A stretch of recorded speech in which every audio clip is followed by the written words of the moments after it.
Then it was kind of like what I refer to as the group outside of the group. You know, it was all former group members and we all hung out, but now drugs are being used and now we are drinking and we are doing all these things. And it got bad real quick, you know. And what do you mean? well, I mean, drug use went from, I mean, it was crack, it was hard drugs, you know, it was stealing, it was all the things that we said we did, you know, and we were like in this competition with each other to prove ourselves to one another.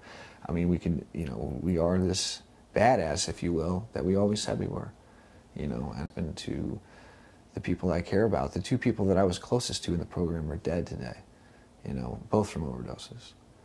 You know, that's kind of why I'm here today, is this is my opportunity to respond to the things that happened to me, you know, to say that no, that went all right, you know, and so I can move on, you know, and I can do what's best for me and do what's best for my family and be sober.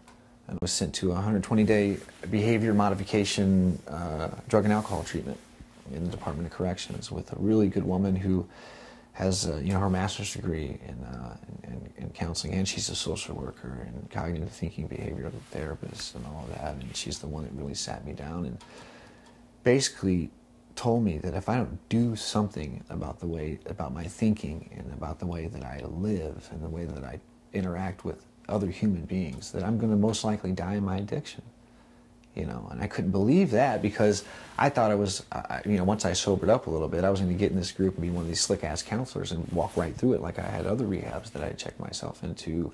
Then I got out and I just felt differently. You know, I was healthy again. I wanted to eat. I wanted to take a shower, you know, because I remember being in the group, being very scared of people always touching me, other men always touching me, you know. So my response to that, and not even really consciously, was to not clean myself, scrounge, you know. And do you think that was commonplace in the group? Absolutely. One problem I see with people and what I hear from them about being outside of the group, no one wants to go and hold these people accountable.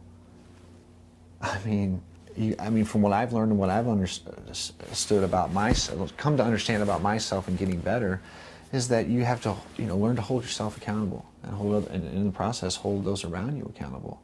Well, if I want any freedom from this distorted line of thinking that I learned at 13 years old, then I'm going to have to hold myself accountable first, be accountable, account for the things that I do.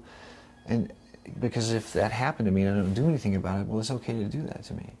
You know, and that's how I've carried myself. It's okay to, you know, I'm worthless. I don't have any self-worth. That's how I carried myself, you know, hunched over.